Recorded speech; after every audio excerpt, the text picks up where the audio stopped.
Imagine you're sitting on a plane at 30,000 feet. You're watching a movie, opening a suspiciously tiny bag of pretzels, and wondering why airplane juice comes in a cup designed for a hamster. Meanwhile, behind the cockpit door, all three pilots are reportedly becoming sick. One becomes so unwell that he needs oxygen. So who exactly is flying the plane? Don't worry, the answer isn't a passenger who once played Flight Simulator. This reportedly happened aboard British Airways Flight BA276, traveling from Hyderabad, India to London Heathrow. The aircraft was a Boeing 777, carrying passengers on a journey of roughly 10 hours. But before the flight, its three pilots had stayed overnight in Hyderabad. Reports suggest that after eating and drinking during their stay, all three later developed stomach problems. British Airways hasn't officially confirmed exactly what made them sick. Food and water are reportedly among the possibilities being investigated. So for now, suspected food poisoning is exactly that, suspected. But during the flight, the situation reportedly became much more serious. One pilot became incapacitated.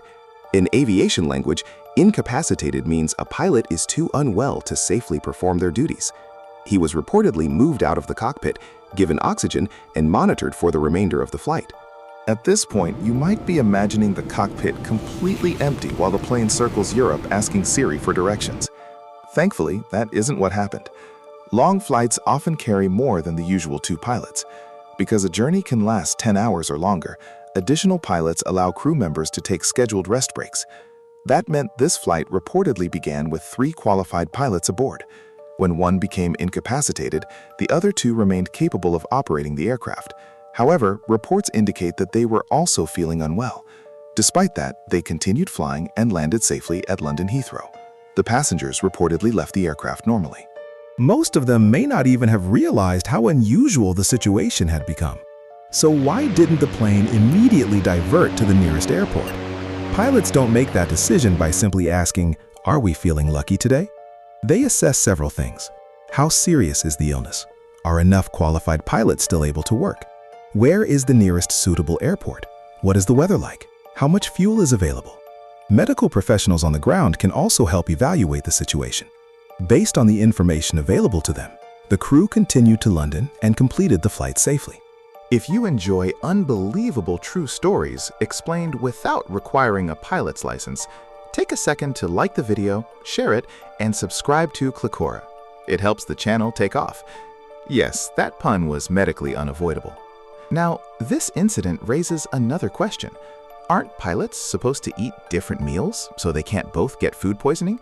Some airlines do follow procedures intended to reduce that risk. For example, the captain and first officer may be encouraged or required to choose different meals while flying. But policies vary between airlines, routes, and situations.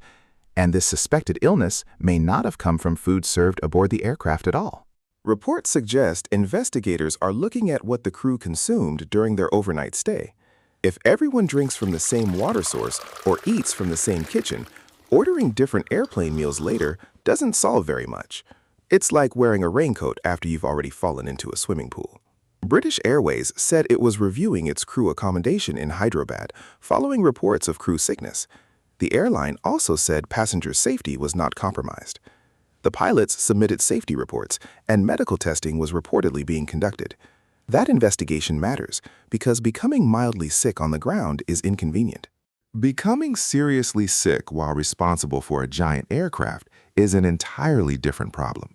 A Boeing 777 can use autopilot for much of a flight, but autopilot isn't a robot captain. It follows instructions entered and monitored by trained pilots. Humans still handle unexpected conditions, communicate with air traffic control, and make crucial decisions. Autopilot can hold a course. It cannot lean back dramatically and announce, "Don't worry, everyone, I watched a tutorial." The reassuring part of this story is that commercial aviation is designed with backups. There can be multiple pilots, automated systems, checklists, ground controllers, medical support, and airports where a flight can divert. No single layer is expected to handle every emergency alone. So who flew the plane when one pilot became incapacitated? The remaining qualified pilots did. They were reportedly unwell, but they successfully brought the aircraft and its passengers safely to London. The investigation still needs to establish what actually caused the illness. Until then, we shouldn't blame a particular meal, hotel, or city. But one lesson already seems clear. The next time someone tells you their job is stressful, remember the pilots who reportedly had to land a Boeing 777 while their stomachs were attempting an emergency evacuation of their own.